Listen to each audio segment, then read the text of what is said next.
Hello friends, welcome to Vicky's Kitchen.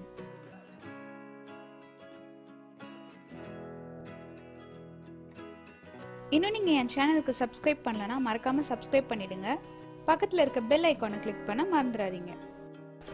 Hi friends, இன்னைக்கு நம்ம கிச்சன்ல கிறிஸ்பியான காலிஃப்ளவர் 65 எப்படி செய்யறதுன்னு பார்க்கலாம். இன்னைக்கு நான் பாதி காலிஃப்ளவர் எடுத்துர்க்கேன். முதல்ல காலிஃப்ளவரை வாஷ் பண்ணிடலாம். அதுக்கு ஒரு pan-ல தண்ணி ஊத்திக்கோங்க. 1/2 டீஸ்பூன் உப்பு, 1/2 டீஸ்பூன் மஞ்சள் சேர்த்து அதை நல்லா பாயில் பண்ணுங்க. ஃபர்ஸ்டே நான் இதை நார்மல் வாட்டரில் வாஷ் பண்ணி வச்சுட்டேன். ஆனாலும் சுடு தண்ணியில் உப்பு மஞ்சத்தூள் போட்டு வாஷ் பண்ணுறதுனால தான் இன்னும் பர்ஃபெக்டாக க்ளீன் ஆகும் இது.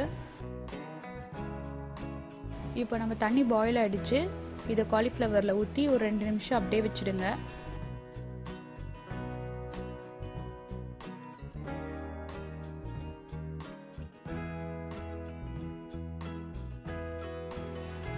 இதை ஃபில்டர் பண்ணிடுங்க.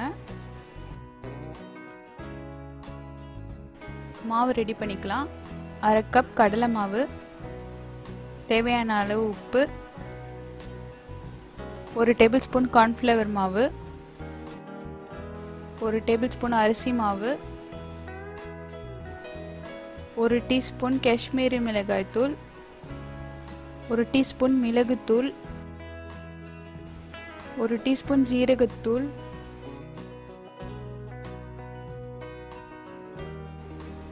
1/2 டீஸ்பூன் கரம் மசாலா, 1/2 டீஸ்பூன் இஞ்சி பூண்டு விழுது. இதெல்லாம் சேர்த்து நல்லா மிக்ஸ் பண்ணிக்கோங்க.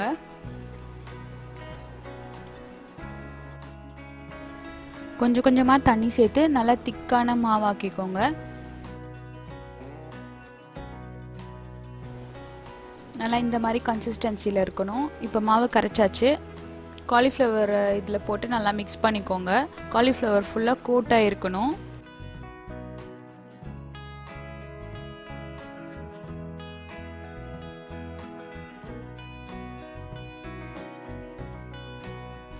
ஒரு கடாயில் டீப் ஃப்ரை பண்ணுற அளவுக்கு எண்ணெய் எடுத்துக்கோங்க. எண்ணெய் சூடானதும் காலிஃப்ளவரை இதில் போட்டு ஃப்ரை பண்ணி எடுத்துக்கலாம். இது ஒரு 3 மினிட்ஸில் குக் ஆகிடும். அதுக்கப்புறம் இது திருப்பி போட்டு இன்னொரு 3 மினிட்ஸ் வச்சு எடுத்துருங்க.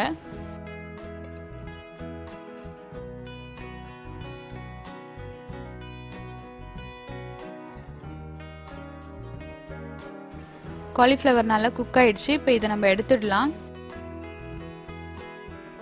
இதுக்கு மேலே போட போகிற டாப்பிங்ஸ் தான் இந்த 65க்கு எக்ஸ்ட்ரா ஃப்ளேவரை கொடுக்கும்.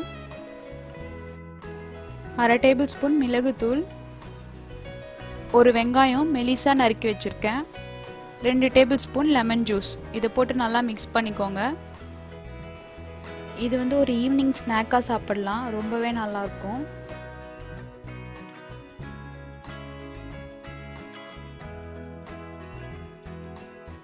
அவ்வளோதான், நம்மளுடைய கிறிஸ்பியான காலிஃப்ளவர் 65 ரெடி. இதை கண்டிப்பாக ட்ரை பண்ணி பார்த்துட்டு உங்களுடைய கமெண்ட்ஸ் என்னோட ஷேர் பண்ணுங்கள். தேங்க்யூ.